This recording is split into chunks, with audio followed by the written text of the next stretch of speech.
আমি আমার এলাকা মাহফিল করতে গেছি, আমার বিবি বলতেছে স্বামী আপনি প্রত্যেকদিন ওয়াজ করেন, জীবনে তো ওয়াজ শুনাইলেন না। মোবাইলে তো শোনোই, কয় সরাসরি দেখা শোনা আর মোবাইলে শোনা। দেখুন ঠিক আছে চলো যাই। আমাদের পূর্বপাড়া গ্রামের পাশেই মাহফিল, বললাম যে তুমি একটা জুব্বা গায়ে দাও আর আমি একটা গায়ে দিলাম। আমাদের বোরখা লাগে না, বোঝেন না, জুব্বা গায়ে দিছি, 10-12টা জুব্বা আছে, সে একটা গায়ে দিল, আমি একটা গায়ে দিলাম। হাতে মুজো, পায়ে মুজো, মাথায় একটা ডাক না, আর কি বোরখার দরকার পড়ে। মাহফিলে গেছি যে আমি হুরের ওয়াজ করছি, এক একটা পুরুষকে 70টা করে হুর দিবি। আমার বই ওই ওয়াজ শুনে রাস্তা দিয়ে হাইটে আছে, সারা রাস্তা হাইটে আছে 1.5 মাইল, আমার সাথে কথা কয়নি। বেশ নাই শুছি, খানিক পরে খালি কেনে দিয়ে গুতেছে, কম গুতোগুতি করো কে? তুমি কি, তোমাকে কি 70টা হুর দিবে? কম দিবেই তো, নামাজ এমনি পড়ি, হুরের লেগেই তো নামাজ পড়ি আর দিনের দাবাত দেই। আর বউ চিন্তা করতেছে যদি 70টা করে হুর, এক একটা হুরের চেহারা 70 পাটা কাপড় পরবে, তা বাদেও তাদের রূপ যৌবন ডাকবে না। সুবহানাল্লাহ তো জোরে কর।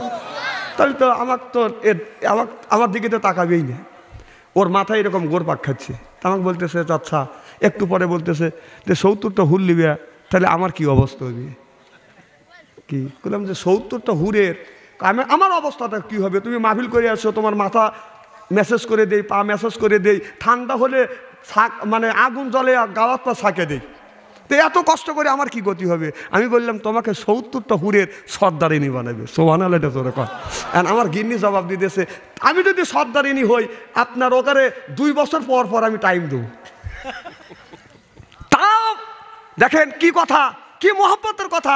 ওখানে 2 বছর পর পর টাইম দিবে আর সারা বছর সে আমার কাছে রেখে। মহব্বতটা কি? সুবহানাল্লাহ এটা জোরে কর। এইরকম মহব্বত থাকতে হবে। আমার ভাইয়েরা, আমার মুসলমান ভাইয়েরা, মা ফাতেমা বাজান রে কি করেছে? হযরত আলীকে বলতেছে, আলী যখন ওযু দিতে যাচ্ছে, মা ফাতেমা বলল স্বামী আমি আপনাকে ওযু দেয়া দে। মা ফাতেমা নিজে ওযু দেয়া দিচ্ছে। এরপরে বাজান ওড়না দিয়ে আপনার মা ফাতেমা আলীর গায়ের পানি, মুখের পানি মুছে দিছে। এরপরে হালিম ফাতেমা বলতেছে আলী রে স্বামী গো, আপনার পাটা টান করে দেন, আমার জীবনের শেষ, আমার মাথার চুল দিয়ে তোমার পাটা মোচন করে দেই। চিল্লা কোন সুবহানাল্লাহ। ও মা ফাতেমা জান্নাতের একজন নারী, যিনি জান্নাতের টিকিট পাইছে, জান্নাতের গ্যারান্টি। সে মাথার চুল দিয়ে স্বামীর পা মোছা দিয়েছে। তোমরা কয়দিন তোমার স্বামীর মাথায় তোমার চুল দিয়ে স্বামীর পা মোছা দিছে?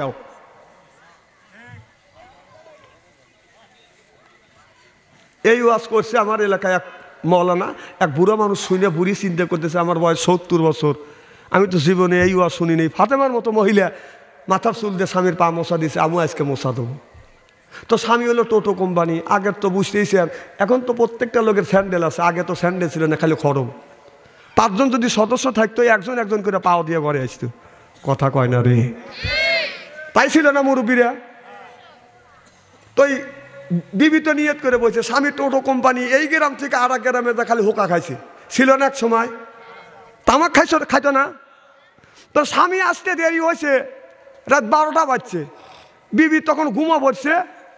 স্বামী তামাক খায় রাস্তায় আসতে। আগে তো এখন প্রত্যেক বাড়ি বাড়ি বাথরুম আর টয়লেট আছে, আর তখন তো বাথরুম ছিল না। রাস্তার পাশে খালি কাম দেখায় টয়লেটের সাথে। খালি পায়ে হাইটে যেতেছে, জাতি জাতি লরম পাইছে, পা লরম দেখা পা পড়ছে, পা ছিটকে তুলে আর একটা খালি এরকম করে মোচড় দিছে। কথা কয় না রে? তাই হয়েছে না? তখন ওই লোকটা স্যান্ডেল নাই, লরম পাইছে, পা তুলে আর এক জায়গায় 3টে মোচড় দিয়ে বাদ চলে গেছে। যা শালার সাথে পা মুছে উনি শুয়ে পড়ছে। বউ চিন্তা করছে কে রে, আজকে নিয়ত করছি পা মাথার চুল দিয়ে পা মোছা দেবো, হ্যাঁ পাও ধোয়া দেবো, তো পাও তো ধোয়া বের পারিলাম না, হয়তো মরেও যাবে পারি। যাজ্ঞ বাবু মাথার চুল দিয়ে তো পা মোছা দেই। উনি মাথার চুল দিয়ে কট্টার মশা দিয়ে যেই শুইছে, এখন গুগু গন্ধ। স্বামী কয় বিবি তাড়াতাড়ি বাতি লাগা, এনা মালের গন্ধ পাওয়া যায়। ল্যাম্পো বাতি লাগা, উঠকো দেখা যায় না ছেলে সন্তান পায়খানা পেশাব করে নাই। কয় দেখি মালের গন্ধ পাওয়া যায়, মাল পাওয়া যায় না, ব্যাপার কি? আবার 2 জন শুইছে, আবার গন্ধ। আবার উঠে বাতি দিয়া একটা পরীক্ষা নিরীক্ষা করে দিতে, না কোনো জায়গায় তো মাল পাওয়া যায় না। কয় মাল পাওয়া যায় না, কিন্তু মালের সেন্ট তো পাইতেছি। বউ আবার চুলটা টান করে শুইছে। উনি যে শুইছে, চুল হাত পড়ছে চুলের উপরে, চুলের উপরে আঠা আঠা। চিনতে করে আটা আটাকে আটা আটা হাত দিয়ে দেখে আটা আটা আর লাগার সাথে তখন করতেছে মাল পাইছি, কয় মাল কোথায়, কয় মাল তোমার চুলে। বাড়তি লাগা দেখা যায় মাল চুলে, কয় চুলে যদি আমার মাল থাকে মাল তোমার পায়েও আছে। পরীক্ষা নিরে করে করে দেখা যাচ্ছে জিনিস চুলেও রয়েছে পায়েও রয়েছে। ওই রকম পাওয়া হলে চলবে না। হাসেন না, কথাগুলি ভালো করে বোঝেন। মোবাইল ফোন আইসা দেশের ইজ্জত মাইরেছে, 12 বছরিয়া ছেলের কাছে মোবাইল ফোন হাতে হাতে, 10 বছরিয়া মেয়ের কাছে মোবাইল ফোন হাতে হাতে, কানের কাছে ফোন লইয়া ভাই প্রেমের আলাপ করিতেছে। কি শোনেন শোনেন, এই যে ভাইজান আজকে এখানে ওয়াজ হচ্ছে, সকালবেলা স্টলে কিন্তু তাফসির হবে। ডান হাত দিয়ে চা খাবে, বাম হাত দিয়ে সিগারেট টান দিয়ে করে। কত হুজুর দেখলাম রে, ডুব দিল আর উঠলো না। একটা তো হুজুর শর্মা দেখিস নেই, খেলা কি সব গল্প হয় চা স্টলে। আর বর্তমান বাংলাদেশের কিছু কিছু বুড়ো এত পাজির পাজি, আসরের সময় নামাজ, আসরের নামাজ পড়ে না, চাষ চলে যায়, আসর চলে যায়, মাগরিব চলে যায়, ঈশা যায়, 5 ওয়াক্ত নামাজ পড়ে না, খালি কিবাত করে আর চা খায়, কিবাত করে আর চা খায়, কথা কয় না, কথা কয় না। কিছু কিছু বুড়ো এত খারাপের খারাপ।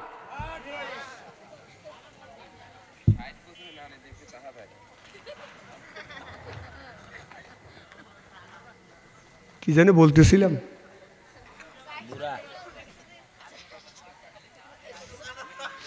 স্টলে বসে গল্প করে।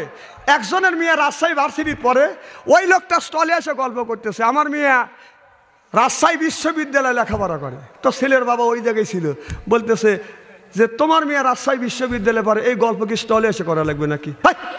বেকুব, আমার ছেলেও তো ওই ভার্সিটির পরে, আমি তো গল্প করি না। ছেলের বাবার গল্প হচ্ছে না, ওই ছেলে বাবা গল্প করিয়ে পারতেছে না, মেয়ের বাবা দাবালা উনি গল্প করতেছে। তার মেয়ের বাবা বলতেছে যে কি তোমার মেয়ে রাজশাহী ভার্সিটিতে পড়ে, আমার মেয়ে গ্রামের অনেকেরই মেয়ে আছে, সবাই কিন্তু ভার্সিটিতে পড়াতে পারে না, ঠেলা আছে। আমার মেয়ে রাজশাহী ভার্সিটিতে পড়ে, মাসে লাগে 10,000 টাকা। ছেলের বাবা বলতেছে তোমার মেয়ে রাজশাহী ভার্সিটিতে পড়ে, মাসে লাগে 10,000 টাকা, এই গল্প কি স্টলে এসে করা লাগবে নাকি? বেকুব, আমার ছেলে ওই ভার্সিটিতে পড়ে, মাসে লাগে 20,000 টাকা, আমি তো গল্প করি না। ছেলের বাবার গল্প হচ্ছে না।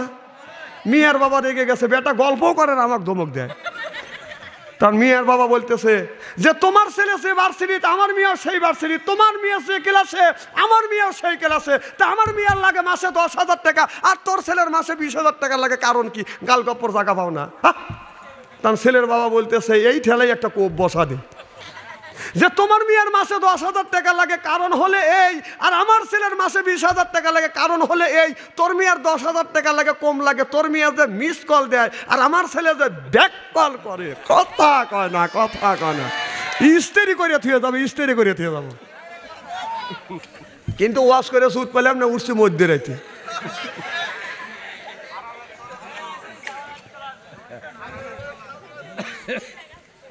ভালো ভালো,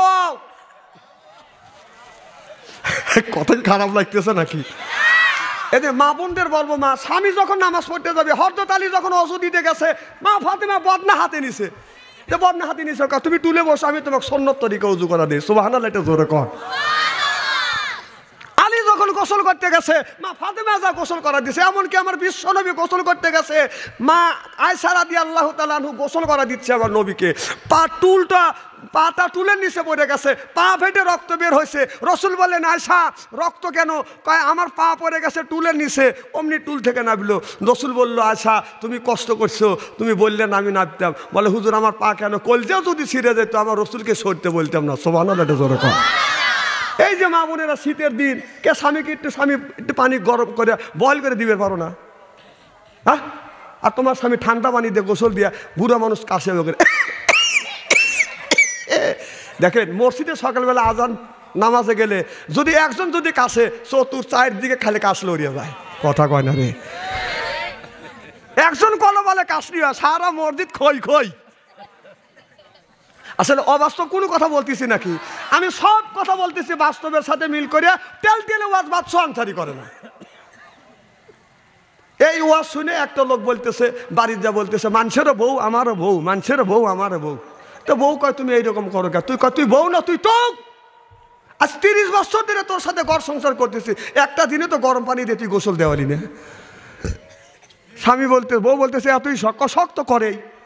বউ কয় আজকে তোমার গোসল দেওয়াবো। 15 মিনিট বড় বাঁশের খড়ি দিয়ে লার্কি দিয়ে পানি সিদ্ধ করছি। তাহলে হাত দিয়ে দেখা লাগে যে মানুষের গায়ে শোবে কি শোবে না। ওই লোকটা বাঁশের মানে পাট খড়ি দিয়ে পাঁচের শোলা দিয়ে বেড়া দিছে, জোপের বেড়া, ওখানে যা পেশাব করে বইছে। বউ 15 মিনিট বড় পানি সিদ্ধ করে লয় না, স্বামী গোসল পেশাব করে বসে, উনি বদনে করে পানি দিয়ে গরম পানি ঢালিয়ে দিচ্ছে। উম্মত করে ও মা কয় বেড়া ভাঙিয়ে দৌড় মারছে।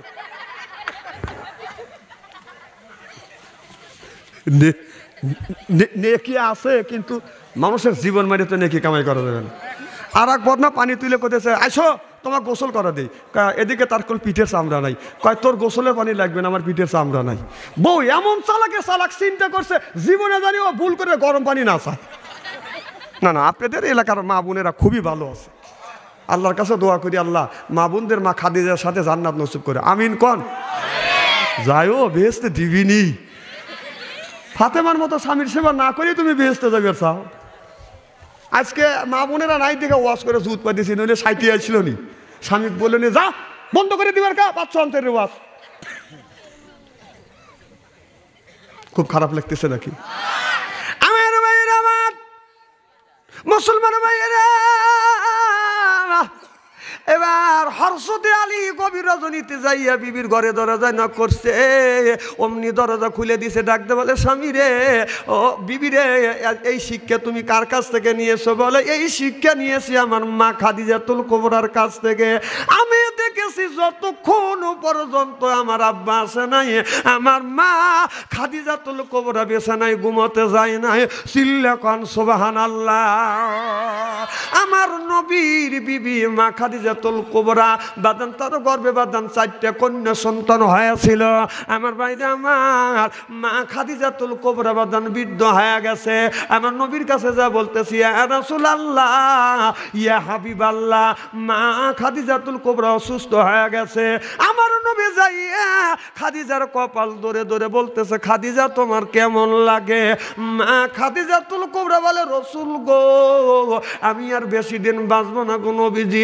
ও নবীজি, দীর্ঘদিন আপনার সাথে ঘর সংসার করছি গো নবীজি।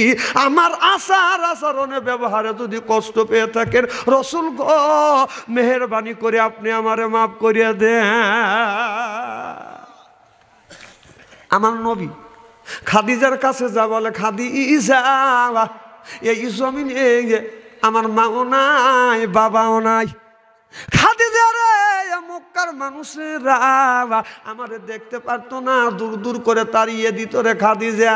ও খাদিজা, ওই সময় তোমার অর্থ সম্পদ, তালা তালুক সব কিছু আমি নবী আমার কদমে তুমি কোরবান করে দিয়েছো। খাদিজা রে, আমার জন্য তোমার তালা তালুক, অর্থ সম্পদ সব কিছু কোরবান করে দিয়েছো। ও খাদিজা, তুমি যা চাও আমি বিশ্ব নবী সব তোমারে দিয়ে দিব। আমার ভাইরা,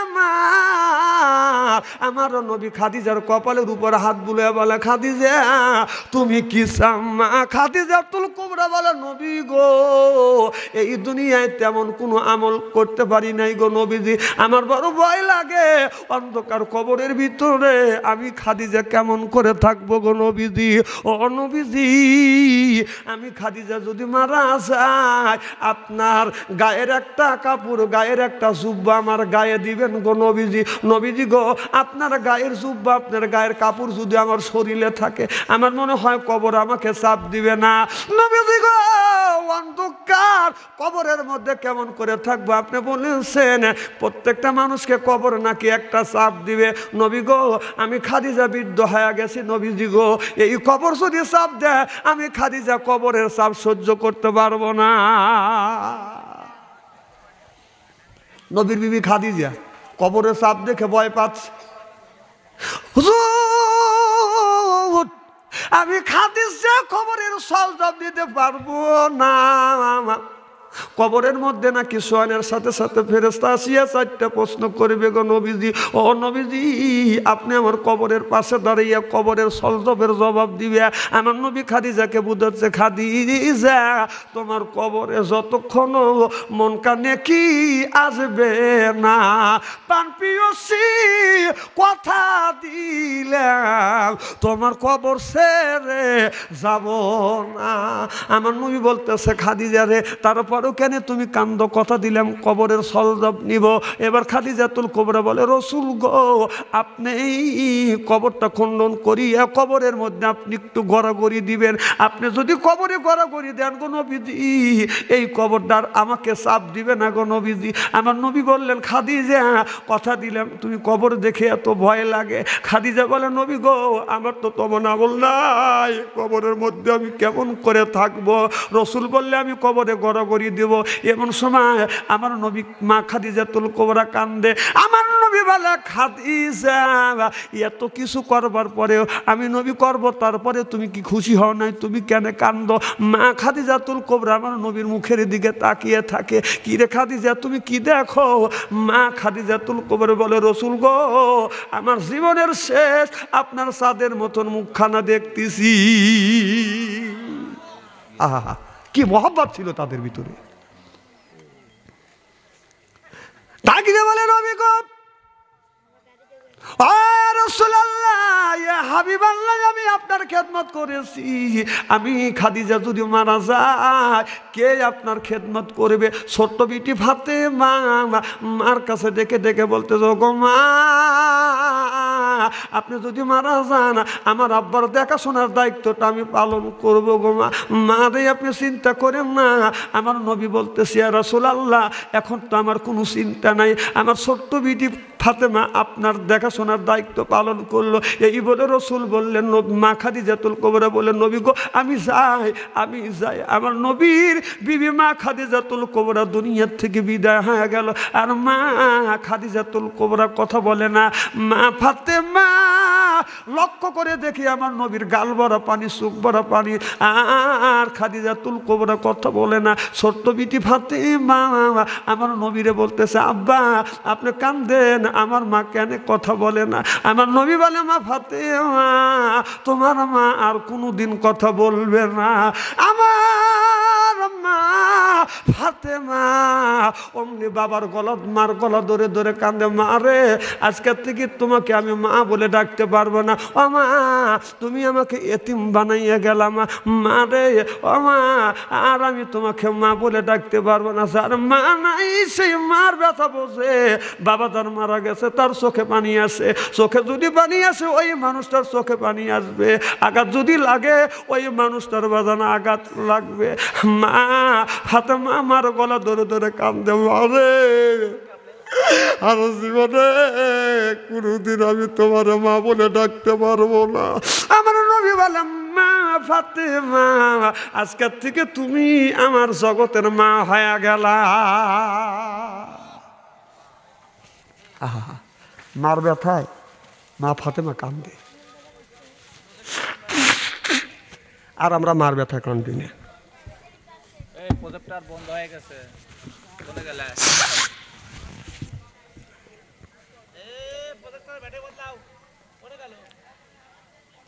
প্রজেক্টর ভাই আমার ভাইরা আমার এদিক তাকান, কোনো দিকে তাকান, আমার দিকে তাকান। চোখের যদি পানি আসে ফালান। যার বাবা দুনিয়ায় না সেই বাবার ব্যথা বোঝে। মা ফাতেমা বাচ্চা মানুষ, মার গলা ধরে ধরে কান্দে, মার কোনোদিন তোমার মা বলে ডাকতে পারবো না। এ যুবক এই দুনিয়ার বুকে একটু ভালো করে লক্ষ্য করে শুনুন। তুমি যদি রাজাপুর শহরে যাও, বাড়িতে আসতে যদি রাত 12টা হয়, 1টা হয়, বাড়িতে এসে দেখবে বাড়ির সব মানুষ ঘুমাইছে, একজন ব্যক্তি ঘুমায় নাই, সেই মানুষটা হলো মা। আর একজন মানুষ রাস্তা আঁকা যায়, ওই মানুষটা হলো বাবা। মার মতো দরদি ব্যক্তি পাবি কোন জায়গায়, বাবার মতো আপন মানুষ বাবা পাবি কোন জায়গায়। যুবক ওই মা ঠান্ডার দিনে ভাত ঠান্ডা হয়ে যাবে, মা ভাতটা লেপের মধ্যে রাখছে, ভাতটা যেন ঠান্ডা না হয়, ছেলে খাইতে কষ্ট না হয়। ও যুবক, তুমি যদি এই পাবনার শহরে যদি যাও, নাটোর শহরে যদি যাও, আসতে যদি তোমার দেরি হয়, এসে দেখবে বাড়ির সব মানুষ ঘুমাইছে, একজন মানুষ ঘুমায় নাই, সেই মানুষটা হলো মা। ও ভাই, আমি তো মায়ের ব্যথা বুঝি। আমার মা 112 বছর পর্যন্ত বেঁচে ছিল, আমার বাবা 97 বছর পর্যন্ত বেঁচে ছিল। আমি দেখছি রাত 2টা 3টা আমি যখন মাহফিল থেকে বাড়িতে আসছি, মার ঘরের দরজার পাশে দাঁড়াইছি, দরজা খোলা, বিবির ঘরে দরজার পাশে গেছি, দরজা বন্ধ, ছেলের ঘরে দরজা বন্ধ। মারে বলছি, মা তুমি কি ঘুমাও না? মা বলে, বেটারে তুমি যতক্ষণ পর্যন্ত বাড়িতে আসো, বাড়িতে না আসো, আমি তোমার মা এতক্ষণ পর্যন্ত ঘুমাই না। ও বাবা, এখন আমার মা নাই, বাবাও নাই, আমি রাত 2টা 3টায় বাড়িতে যা দেখি বাড়ির সব মানুষ ঘুমায়, একজন মানুষ আমার জন্য অপেক্ষা করে না, আপনার জন্য অপেক্ষা করবে না। যেই মানুষটা অপেক্ষা করে সেই মানুষটা হলো বাজান মা। আপনার বয়স যদি 40 হয়, মায়ের বয়স যদি 90 হয়, আপনার বয়স যদি 50 হয়, তাও মার কাছে আপনি খোকা, মার কাছে খোকা। ওই মারে কেমন করে তুমি কষ্ট দাও যুবক। আমি দেখেছি আমার মা, আপনার মা যখন ছোট্ট ছিলা, ও বাদান, আমি যখন ছোট্ট ছিলাম, আমি যখন অসুস্থ হয়ে গেলাম, টাইফয়েড অসুখ, ওই সময় টাইফয়েড জ্বর হলো বাদান, সিরিয়াস জ্বর, ডাক্তার বলেছে তোমার ছেলে বাঁচবে না। আমার মা আমার পাশে বসি আল্লাহর কাছে সিজদায় পড়িয়া কান্দে, মাওলা তোমার যদি রুহুর দরকার হয়, আমার রুহু নে, আমার ছেলেকে দুনিয়ায় জীবিত রাখো। এই কথা দুনিয়ায় একমাত্র মা বাবা ছাড়া আর কোনো মানুষ বলে না। আমি বলছি, মা মা আমি বাঁচবো না। আমার আব্বা বলছে, বেটা কি বলে? বলে ছেলে বাঁচবে না। আব্বা দৌড়া মসজিদে যা, বলে আল্লাহ আমার ছেলেটাকে সুস্থ করে দাও। আমার মা কাছে বসি আল্লাহর কাছে হাত তুলে বলে, আল্লাহ জানের যদি দরকার হয়, রুহুর যদি দরকার হয়, আমার রুহু নেও, আমার ছেলেটাকে জীবিত রাখো, দুনিয়ায় বাঁচিয়ে রাখো। এই দুনিয়ায় একজন ব্যক্তি বাজান নিজের হায়াত সন্তানকে দিতে চায়, ওই মানুষটাই হলো বাজান মা। ওই মায়ের কেউ কষ্ট দিও না, দুঃখ দিও না। আমি দেখেছি এই ধরনের কথা মা বাবা ছাড়া পৃথিবীর কোনো মানুষ বলে না। জোরকন ঠিক কিনে। আমি তো গতকাল পরশুদিন বাড়ি থেকে বের হয়েছি, আমি যখন আপনাদের এলাকা নাটোর রাজশাহী যখন মাহফিলে আসছি, মা যখন ছিল, মার কাছে দাঁড়াইছি, পায়ে পা রাখছি, হাতটাকে চুমা দিছি। এবার আমার ভাইরা, আমার কালকে যখন বাড়ি থেকে আমি বের হয়েছি, বের হব, আমি মার ঘরে দরজার পাশে গেছি, হঠাৎ করে দেখি মার ঘরে দরজার পাশে গেছি, আমার অভ্যাস হয়ে গেছে, বিদায় নিচ্ছে মার কাছে, যা দেখি মার খাটনি আছে, ঘর আছে, কিন্তু মা দুঃখিনী নাই। বিবি, আমি কাঁদতে লাগলাম। আমার বিবি বললেন, তুমি কান্দো কে? আমি বললাম, বিবি রে, আমার একটা অভ্যাস হয়ে গেছে, মার কাছ থেকে শেষ বিদায় নিছি, মার ঘরের কাছে, ঘরের ভিতরে আসছি, মার খাট আছে, কিন্তু মা দুঃখিনী নাই। এ বিবি, কার কাছ থেকে আমি বিদায় নিব? বাজারে আসতে কবরের পাশে দাঁড়াইয়া দোয়া করলাম, মারে ও মা, মার কবরের পাশে দাঁড়াইলাম, বাবার কবরের পাশে দাঁড়াইয়া বললাম, মা তুমি তাই, আর তোমার কাছ থেকে আমি বিদায় নিতে পারলাম না। কত মানুষ বাড়ির থেকে বিদায় দেয়, মা বাবার মুখ দেখে, আজকে মা নাই, বাবা নাই, আমার বাবার মুখ দেখতে পারলাম না। যুবক, এই যে শীতের দিনে মা কবরে শুয়ে আছে, 5টা কাপড়, আর বাবা 3টে কাপড় নিয়ে ঘুমিয়ে আছে। কেমন করিয়া ঘুমাইয়া রইস আম্মা, অন্ধকার কবরে, শীতে রদিনে ঠান্ডা মাটিতে যাবা, রইস কেমনে তুমি ঘুমাইয়া, লেপ নাই বা আলিস নাই গুজাবা, ঠান্ডা মাটির রইস ঘুমাইয়া। যুবক, তোমার মা দুনিয়ায় নাই, বাবা দুনিয়ায় নাই, ওই মা লক্ষ লক্ষ টাকার সম্পদ রাখিয়া, ওই বাবা লক্ষ লক্ষ টাকার সম্পদ রাখিয়া মা মাত্র 5টা কাপড় নিয়ে বাদান শুয়ে আছে, বাবা মাত্র 3টা কাপড় নিয়ে বাদান ঘুমিয়ে আছে। ওই সন্তান মা বাবার জন্য যদি দান খয়রাত করে, এই দানের দৌলতে আল্লাহ মা বাবার কবরে গোরাজাব মাফ করে দিবে। আমি জানি না কার মানা বাবা দুনিয়ায় নাই, ওই মা বাবার জন্য যদি দান খয়রাত করে, এই দানের দৌলতে মা বাবার কবরে গোরাজাব আল্লাহ মাফ করে দিবে।